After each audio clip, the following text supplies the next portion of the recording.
Bismillah ar-Rahman ar-Rahim. Alhamdulillah. Wassalatu wassalamu ala Rasulillah wa ba'd. Alright, so we left off at section 8 of, everyone's got to know what surah we're on now.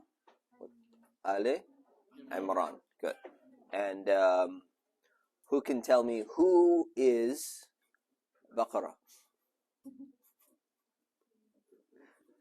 That's right. And who is Imran? Father of Maryam. Good. And who's Fatiha? Whose father is he? I know what he is. What is he? He's the father of the Quran. Father of the Quran. It's funny because it's actually called al-Quran, the mother of the Quran. So that's actually the nickname for Surah Al-Fatiha. But Fatiha means the opening. Alright, so section 8 of Surat Al-Imran. We're on verse 72. Bismillah ar-Rahman ar-Rahim. وقالت طائفة من أهل الكتاب آمنوا بالذي أنزل على الذين آمنوا وجه النهار. A group among the people of the book said, believe in what has been revealed to the believers in the morning. So, a group of people came together from the people of the book. And the people of the book are Jews and Christians. So, here, the Quran says people of the book. Sometimes when it's referring to them, it's referring to both of them, Jews and Christians both. Sometimes it's referring to only the Christians. And sometimes it's only referring to the Jews. And you can only tell which one it is by looking at the context. The context is understanding what is the story that's being told, and then you can tell, is it referring to both or Jews and Christians? Now, or Jews or Christians. So the question then is, if it's only referring to, in this case it's only referring to the Jews. So why would they say people of the book instead of just saying the Jews in that period are saying this?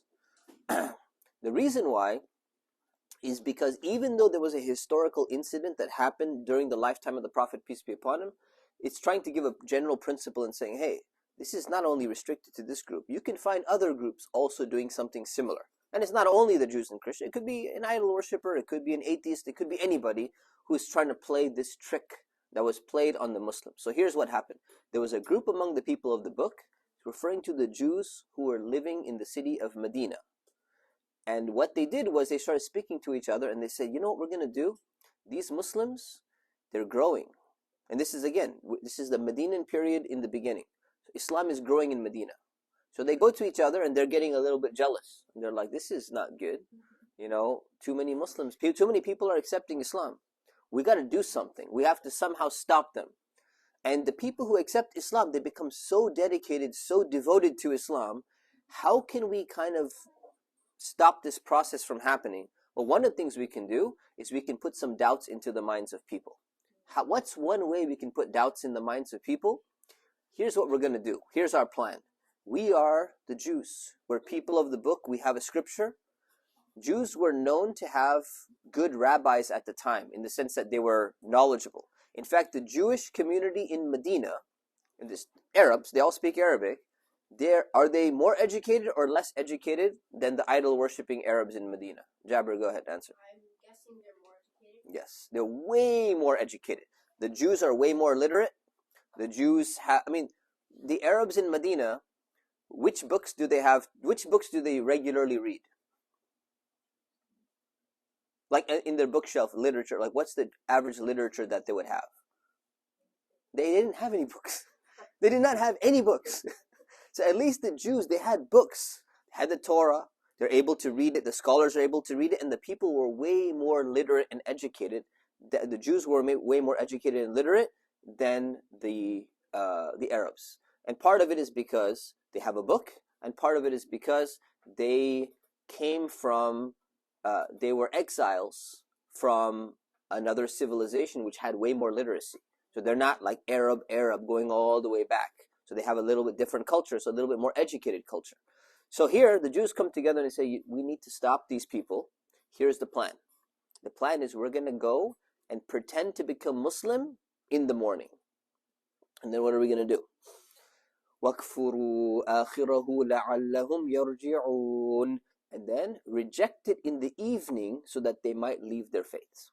So we're going to go and we're going to pretend like we're Muslim in the morning, and it'd be like, oh, Islam is really great. Pretend like you're a convert, and we're coming to the masjid, and we're gonna pray with you guys. We're learning the Quran. Please give us some new Muslim mentor. Everything's going great. And then in the evening, we're gonna be like, man, everything that I've seen, now that I've seen the Muslim community and the stuff that they're doing, I can't be part of this religion. And then they're gonna leave. And what that's gonna do, it's gonna cause two problems. Number one, when you pretend like you're entering into Islam, now people are like, wow, new convert, this and that. And then they're going to be like, all these converts are leaving within a day. When they learn more about Islam, they're gone. And because the Jewish people are more educated, they're going to make the argument and say, you know what? We were able to learn more about the Quran and everything. Then we compared it with our own scripture, and we're the educated people. And we're leaving. So the more elite educated people, when they play this trick, it's going to have way more effect and influence than just some random people who are coming in. So it's a master plan that they came up with. And they say, this is the way we're going to get these Muslims. Right? So this was their plan. And then they went, and then they told their own people, وَلَا تُؤْمِنُوا إِلَّا لِمَنْ تَبِعَ دِينَكُمْ. They also said, only believe those who follow your religion. Meaning, when you do this trick, make sure you don't actually leave Judaism, because they're a little bit scared. Like, what if somebody accepts Islam and then they're like, okay, we were planning on doing this, but this is actually a really nice religion. They're like, you better not get stuck. By evening time, you better come back home and make sure you're only following your own religion. This is just a trick that we're going to be playing on the Muslims. So they told them that. قل إن الهدى هدى الله أن يؤتى أحد مثل ما أوتيتم أو يحاجوكم عند ربكم. Say, Allah is telling the Prophet to say that only true guidance is Allah's guidance. So you know what? You can play all these tricks, and this has become like, this is your religion. Like, you're gonna go and play tricks on other Muslims to pretend. Like, how low have you people gotten? This is not the guidance of Allah. The true guidance of Allah is the guidance of Allah. And this was a very difficult verse to translate. There's so many different translations. But the summary of it is saying, do you say out of envy that nobody else can receive revealed knowledge similar to yours? Or are you afraid that they're going to argue against you before your Lord?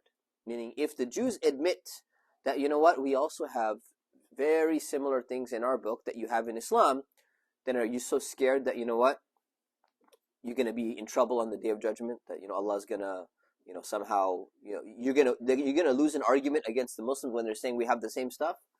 So the Prophet's being told that, look, there's one correct religion. Look into this. And then they're saying, you know what your problem is? The problem with these people who are plotting, your problem is envy. What is envy?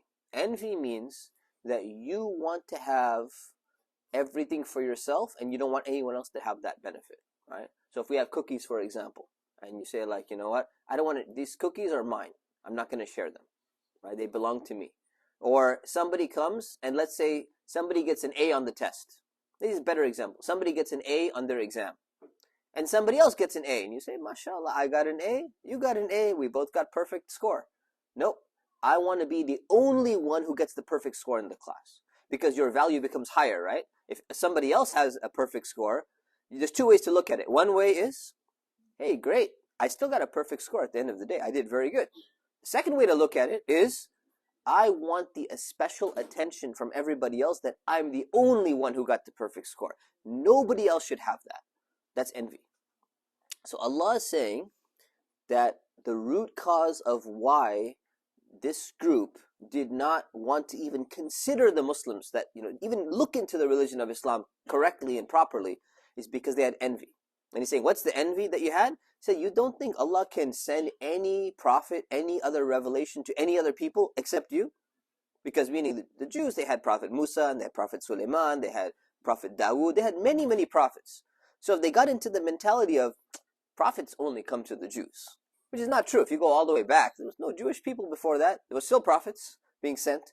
But if you get into the idea, look, we get so many prophets, nobody else will ever get another prophet. And Allah is saying, do you think that nobody else in the world can ever get another prophet besides you guys? You guys are mistaken. It's envy in your hearts that's causing this problem. قُلْ إِنَّ الْفَضْلَ بِيَدِ اللَّهِ يُؤْتِيهِ مَن يَشَاءُ. Say, Allah is telling the Prophet to say, Blessings are in the hands of Allah. He grants them to whomever He wills. What blessing do you think we're referring to? Allah is referring to here. What's the blessing? The blessing of money, blessing of power, blessing, guidance, but a little bit more detailed. Prophets. There you go. Blessing of prophets, right? So these guys are, it's like you think you're the only one who's allowed to have a prophet. Nobody besides the children of Israel can get another prophet afterwards. These blessings are in the hands of Allah. Controls the blessings. He will give the blessings of prophethood and other stuff to whoever He wants. So it's not solely for you. Wallahu wasi'un alim. Allah is generous and Allah is knowing. He's generous in that He can give. Do you think He runs out of prophets? You can't give it to somebody else? Be like, you know what? Sorry, we don't got any prophets left. we can't give any more. Only once the children of Israel got it, our stock is depleted. Sorry, guys. Allah He's generous. He can give as much as He wants, and He's alim. He's knowing, meaning He knows which community deserves to have which prophet and when. It's Allah's decision. And the next verse. يَخْتَصُّ بِرَحْمَتِهِ مَن يَشَاءُ. He chooses whoever He wills to receive His mercy. And mercy in this context means like blessings, like prophethood, right? Having a prophet is actually a mercy. Again, this is one of the problems of people. There's two ways to look at Islam, right? One way to look at Islam, man, got so many rules to follow. Got to pray 5 times a day. Got to make wudu before the prayer. Can't eat that pork and that pepperoni and this and that. That's one way to look at it. The other way to look at it is this is a mercy. This is a blessing. We have a code to follow that's actually for our own benefit and for our own good. And sometimes you get tempted to do things which are ridiculous and foolish, or eat things which are not good for you spiritually or maybe even physically. And then you have that code that guides you and says, no, this is not good for you. That's mercy. That's a really good thing to have.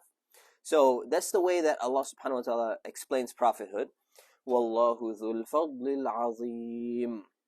Allah is the possessor of great generosity. Right? Great generosity means He can keep on giving as much as He wants. He can give as many prophets as He wants. He can give whatever wealth He wants to different people. There's no limit to Allah's generosity. وَمِنْ أَهْلِ الْكِتَابِ مَنْ إِن تَأْمَنْهُ بِقِنْطَارٍ يُؤَدِّهِ إِلَيْكَ. There are some people of the book. So again, it's still using the term people of the book because it could apply to everyone, but it's referring particularly to the Jews in Medina in this context.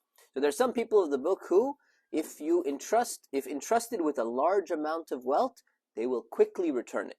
Actually, so this one could be referring to some of the Jews in Medina. It could also be referring to the Christians. So there's like a little bit of context of history where the Christians were at this point in time a little bit more friendly and less hostile to the Muslims than the Jews were at the time. And sometimes it switches. It's not always the case necessarily. So there are some people of the book, you entrust them with a large amount of wealth, they will return it. So let's say somebody needs to borrow some money. You say, you know what, I'm going to loan you this money. Or you say, I need you to keep this money as safekeeping for me, like a safe deposit box or something, and I'm going to come back in a month. I'm going on a trip. I'm going to come back in a month, and I'm going to get it from you. And there are some of them, you give them so much money, and they'll quickly return it right back to you. They're very honest, very trustworthy. You can rely on them. Even though they're not Muslim, you can still rely on them. So it's saying among the people of the book, there are some of them, you can 100% do this with them. Then it's saying, وَمِنْهُمْ مَنْ إِن تَأْمَنْهُ بِدِينَارٍ لَا يُؤَدِّهِ إِلَيْكَ إِلَّا مَا دُمْتَ عَلَيْهِ قَائِمًا. Yet there are others from the people of the book who, if entrusted with a single coin, you just give them one coin, they will not repay it unless you constantly demand it back. Can I have my money now? No, still not yet. Can I get it back tomorrow? They're going to keep avoiding you, walking away from you, just not giving you your money back. And this is a big, imagine how frustrating this is. Imagine how annoying it is. There are some people like this in the world. There's a funny kids show that came out recently. So I'm the best Muslim. If you watch that, there's a new episode about this, about how to ask money from your friend, and it talks about like how some people are so stingy they want to give the money that you loan them back. It's so hard to get it out of them. It's pretty exaggerated but very funny. This is exactly based on this ayah, based on this verse. So some people you have to keep on asking them, and you find this even in the Muslim community. So this is an address to the Muslim community at that time, saying, look, there's a lot of people of the book, they're doing stuff like this. But you think it's only people of the book? Like this doesn't happen with Muslims? Oh, it happens with Muslims.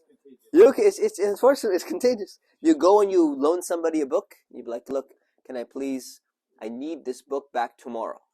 It doesn't come tomorrow. Then the next day, and then you see the person, you be like, hey, you're about to go walk up to them, ask for the book, and they kind of walk the other way because they know it's very difficult, and it's very frustrating to deal with people like that. So it's talking about trusts and fulfilling the commitments and the promises that you make for other people. So there's two types of people. But then it explains at this time in history, there was an underlying reason why some of them wouldn't do it. ذَلِكَ بِأَنَّهُمْ قَالُوا لَيْسَ عَلَيْنَا فِي الْأُمِّيِّينَ سَبِيلٌ. This is because they claim, meaning the group of people who won't give you the single coin back among the people of the book, which were among the Jews. What did they say? We will not be responsible for the Gentiles. Right? Gentiles means non-Jewish people. So Jews has two meanings to it. The word Jew means the ethnicity of the person in terms of the tribe they come from, their blood. It also means religion. So what you find, for example, someone can say, I'm an atheist Jew. I'm a Jew that doesn't believe in God. Now, does that mean that their religion is Judaism? It can't be. Because if you don't believe in God, what book do you have? You have nothing left, right? Strangely, you have some weird people claiming to be atheist Christians and Muslims, but anyways, that's a whole contradiction in and of itself. But when it comes to being a Jew, you can do that. And you can find somebody like that. And can you have somebody following Judaism that's not a Jew ethnically? You can, right? Like, huh? They're not well accepted, but you do find people like that, right? So the Jew has two meanings. We'll leave questions till the end, inshallah.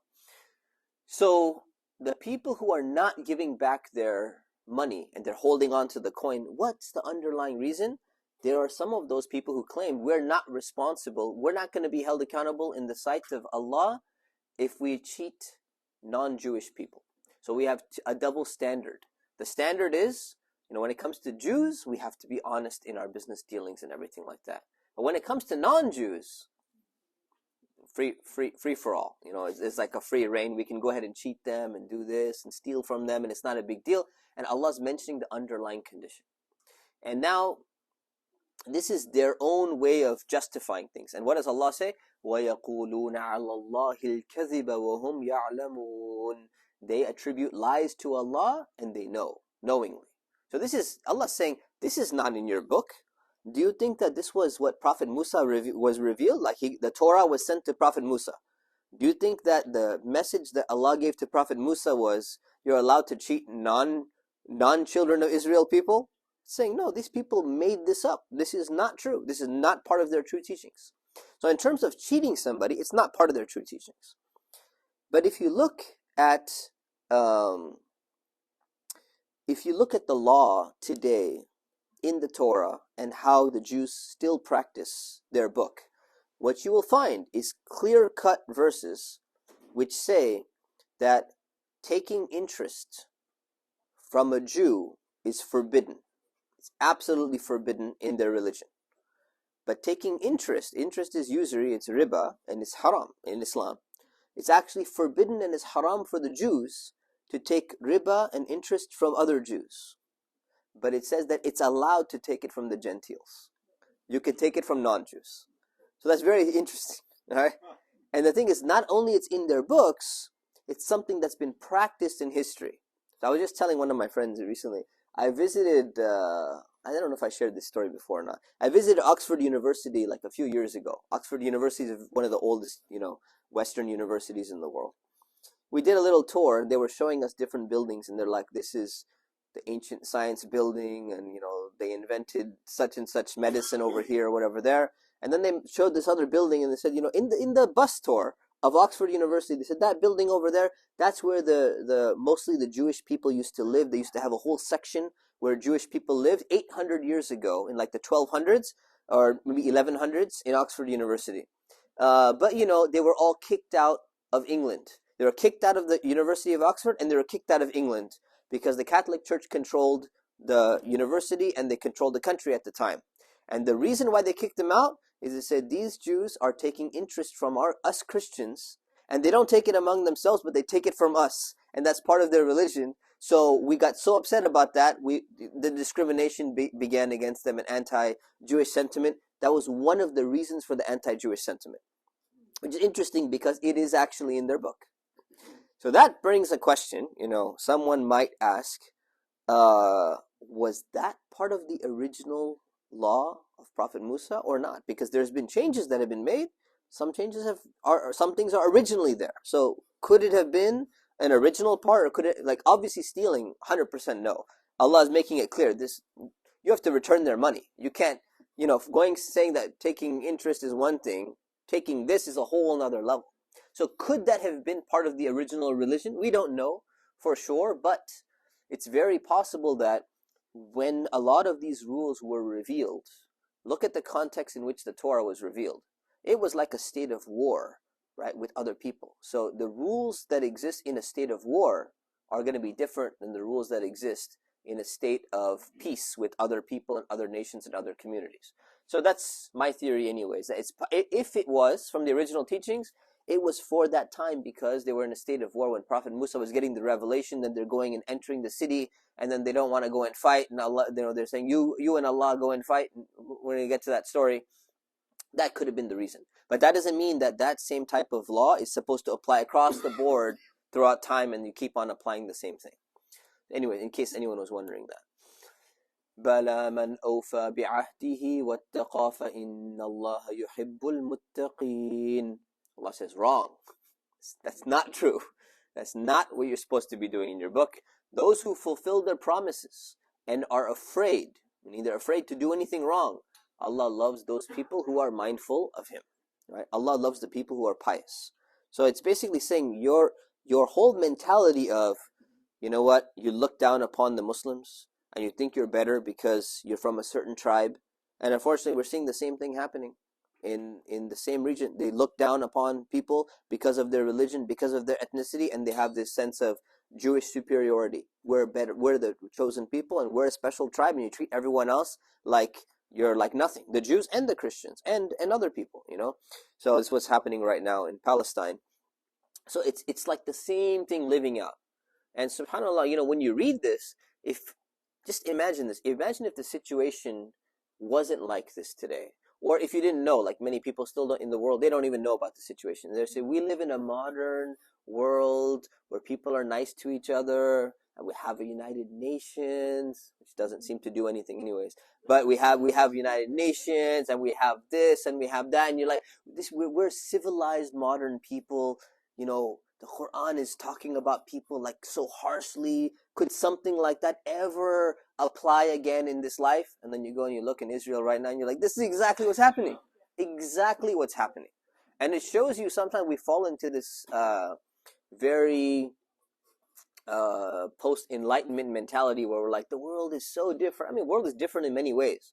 But people's morality and immorality is cycles that just continue to keep repeating themselves again and again and again. And we see exactly people fitting the exact same description.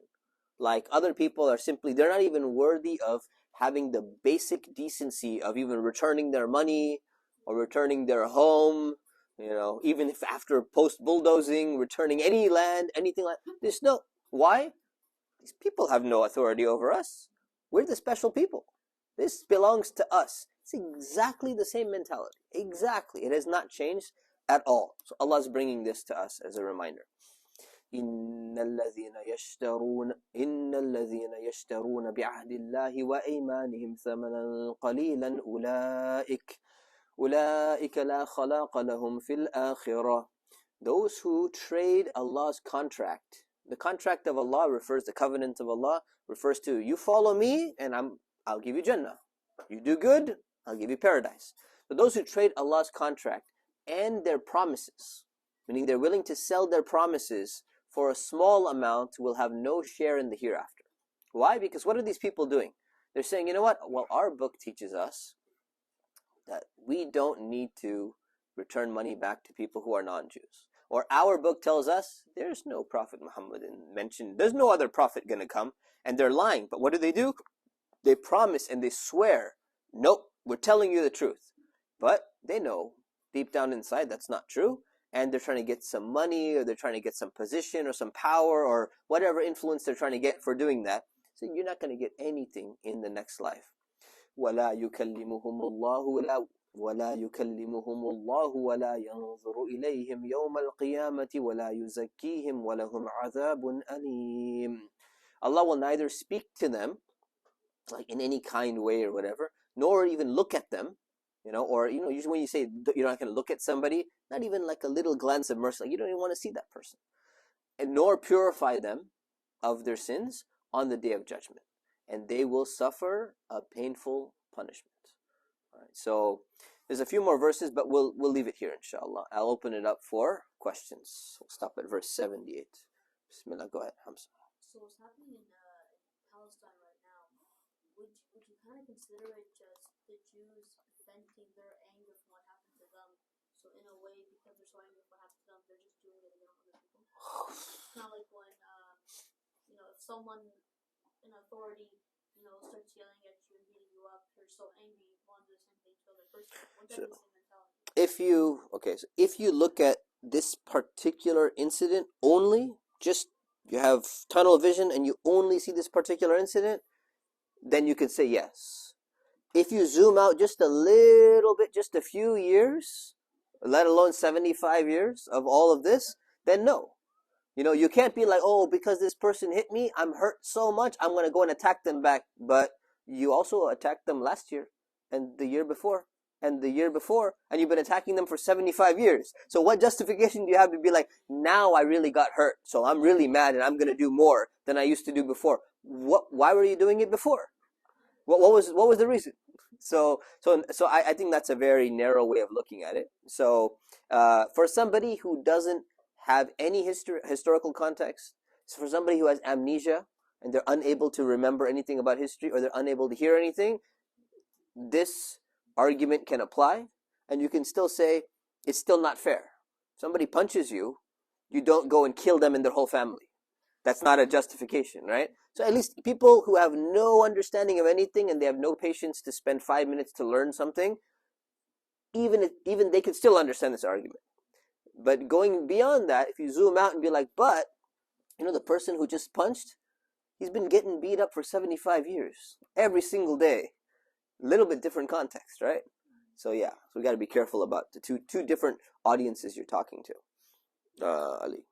When you said that Allah gives to each, like every time He gives a Rasul, He chooses where does this Rasul go, and because not every Rasul that goes to another place is going to be treated the same way.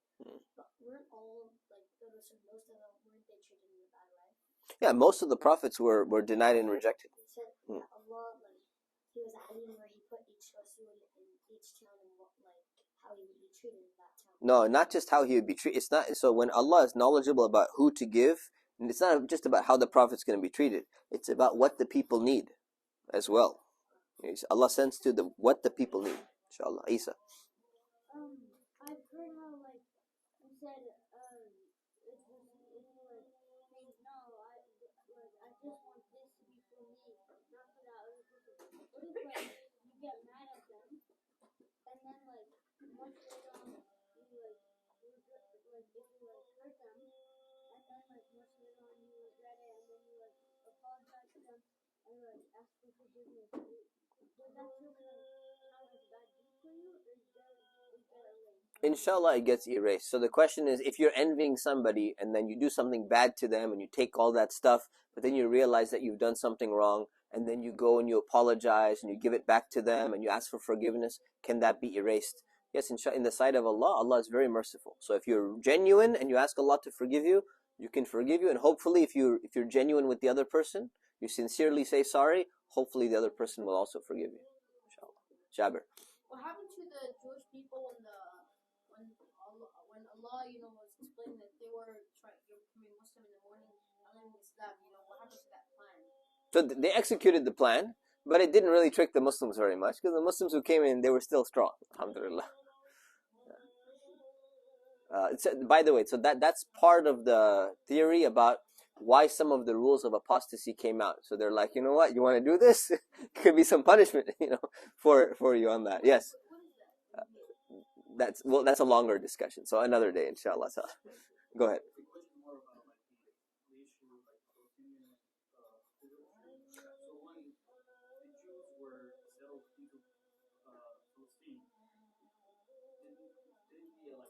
Was a Muslim country at that time, Palestine itself, and didn't they know that, what was the nature of the Jews? Keep in mind, the Jews at the time of Prophet Musa were Muslims. No, I'm not talking about that. Yeah. Right now. Oh, you're talking about now? Okay. Yes. When the Zionist movement came and started moving people into Palestine, yeah. What? Did the Muslim Ummah know what was going to happen? Absolutely. And they didn't agree to it. It was forced on them. They didn't agree to it. That's after it was after the Ottoman Empire had dissolved. So there was no Khalifa anymore. No. They lost power. Yes. You told me like in the morning the Jews pretend to be Muslim and at evening they go back to their own way. So are there any Jews that accept Islam really? Oh no! There were definitely some Jews in Medina that really accepted Islam and they stayed. Even among the rabbis, Abdullah ibn Salam is one of the very well-known people. Yep, there were. Hamza. Maybe my history's a little bit long here. If the Jews were in Europe, and then Europeans didn't want them, but when their next option was to invade Palestine because Palestine has the Quds, what brought them in Europe in the first place? Why didn't they just start straight in the Quds? Oh, because the Jews had to. They were exiled from Jerusalem, from Quds, twice. So. By the Roman Empire and by the Persian Empire. So they got forced to Europe, and then Europe kicked them out? Yep. Other questions? All right. Enjoy the cookies. Wait. Okay. Oh, too late. They started running. Subhanakallahumma bihamdik. Shadu an la ilaha illa ant astaghfiruka wa atubu ilayk. Go.